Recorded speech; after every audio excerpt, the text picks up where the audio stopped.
Right, let's dive into this marketing strategy goldmine.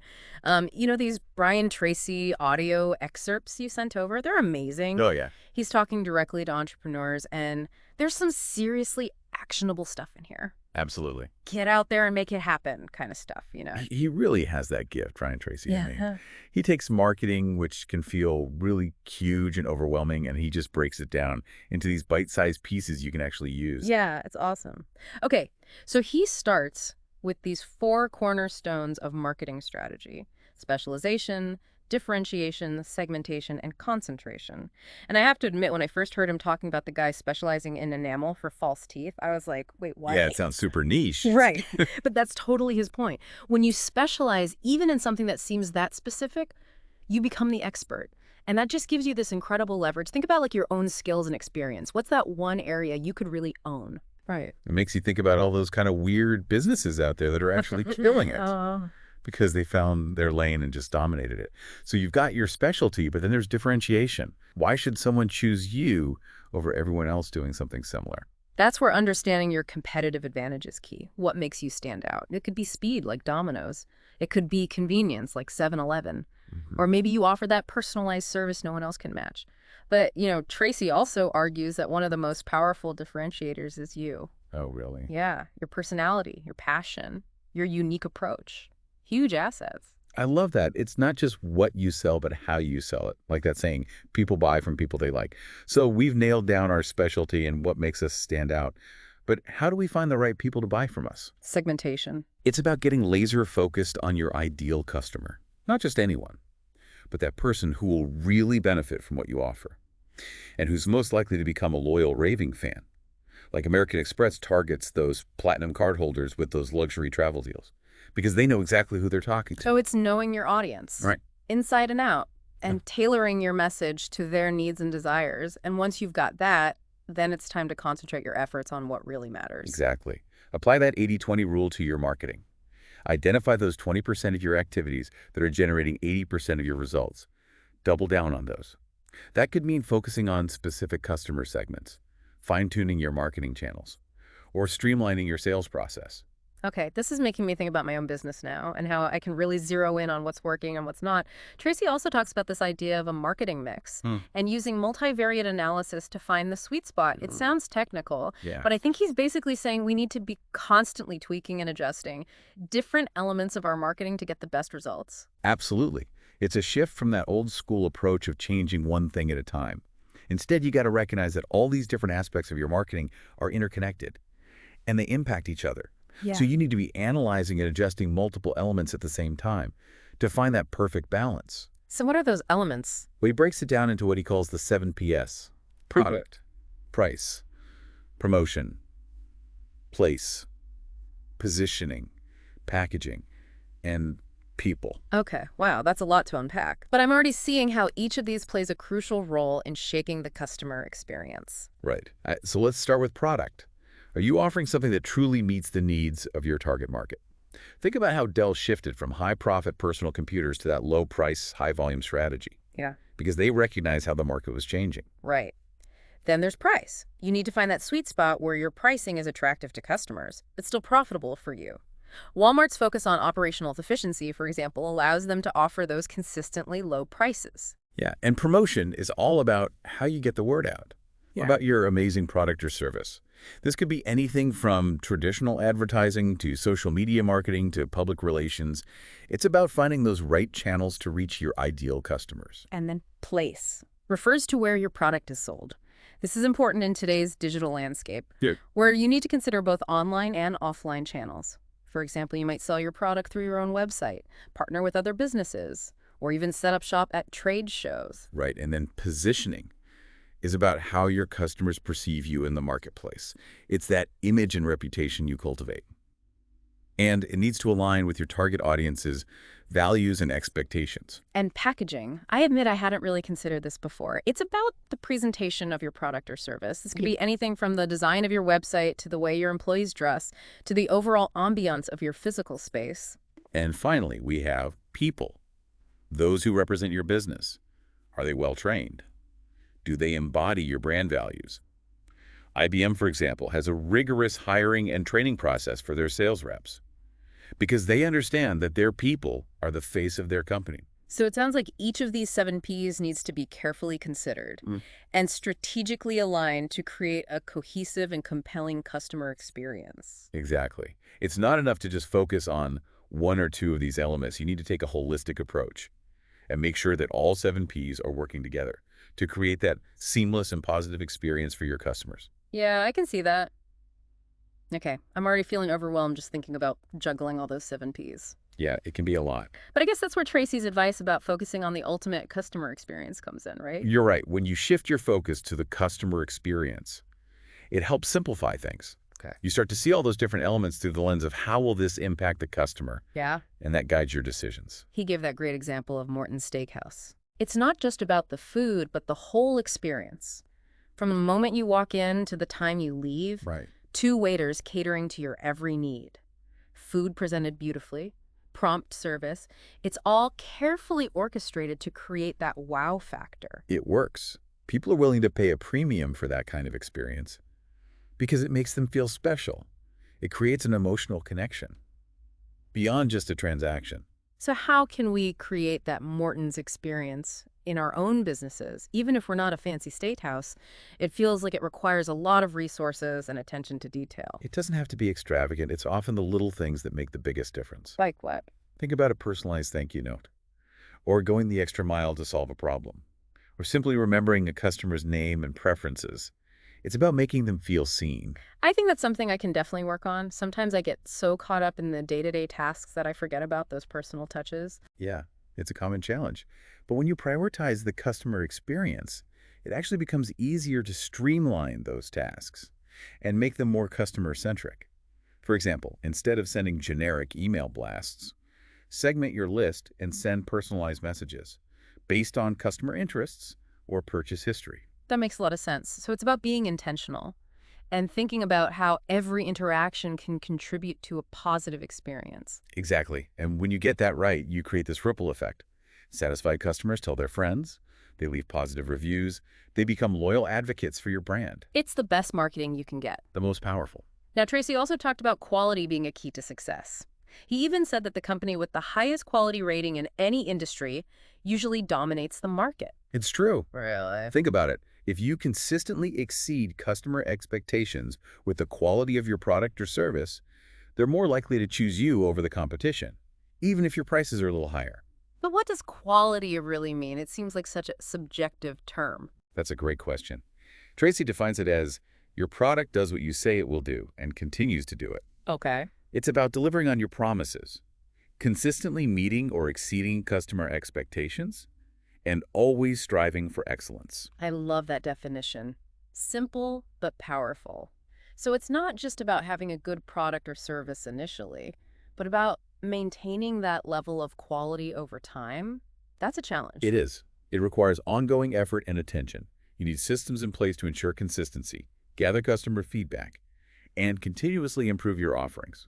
This makes me wonder, does focusing on quality always mean charging higher prices? What about businesses that compete on being the low-cost option? That's a valid point. But remember, quality is defined by the customer.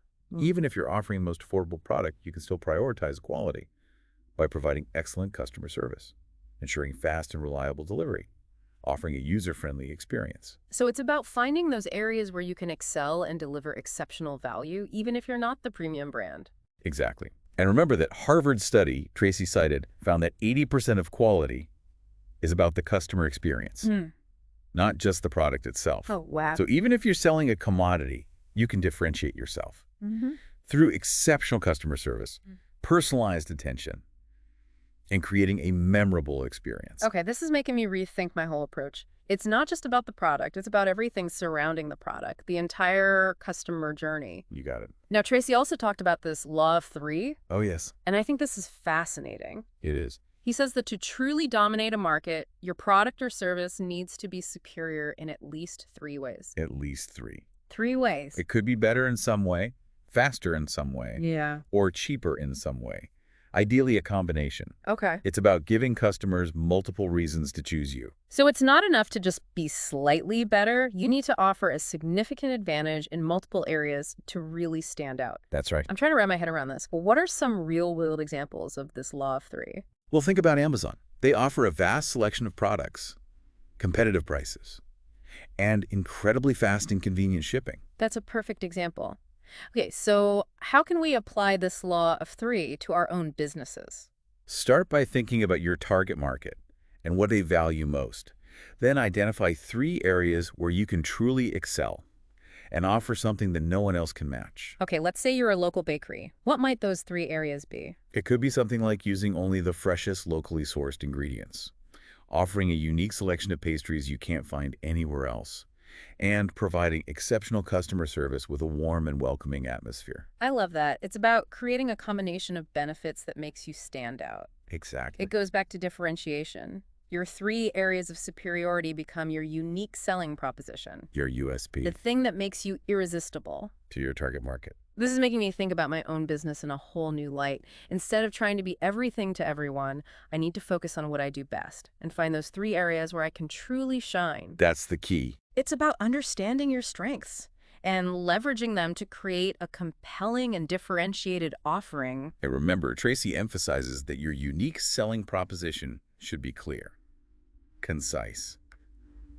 and easily communicated. He even suggests being able to write it on the back of a business card That's a great challenge. to distill your value proposition down to its essence. Right. It forces you to think about what makes you special, Right. what problem you solve for your customers, and how you deliver value in a way that no one else can. I'm already brainstorming ideas. This is exciting. It is. It's like finding the core of your business, the heart of what makes you unique. And once you have that, you can weave it into every aspect of your marketing, from your website copy to your social media posts to your sales pitches. It becomes the foundation of your brand identity. Exactly. It's about creating a cohesive and consistent message that resonates with your target market. And sets you apart.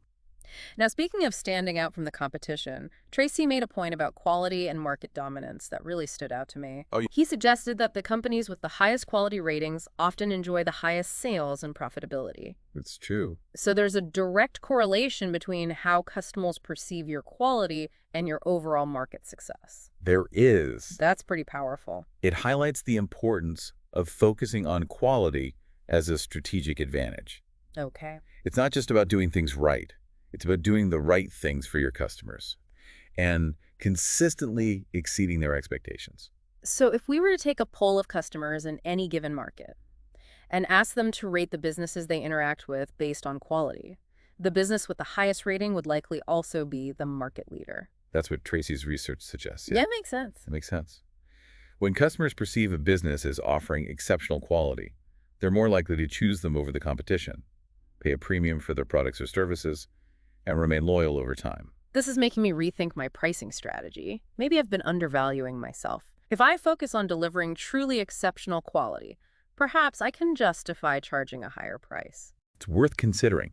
But remember, it's not just about raising prices. It's about delivering on that promise of quality.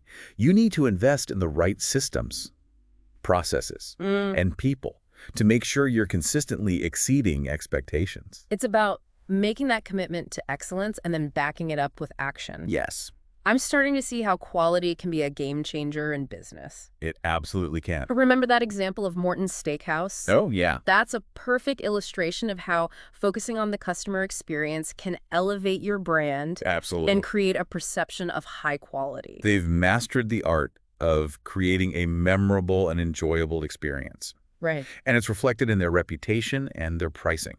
People are willing to pay a premium for that kind of treatment. They are? So it's not just about the steak, it's about the ambiance, the service, the attention to detail. It's about creating an experience that resonates with customers on an emotional level. Exactly. And that's something that any business can strive for. Regardless of industry or price point. It's about making that shift from simply selling a product or service to creating an experience that customers will cherish and remember. That's the key. This is making me think about all the times I've been blown away by great customer service. Oh, yeah. It's those moments that make you want to do business with that company again and again.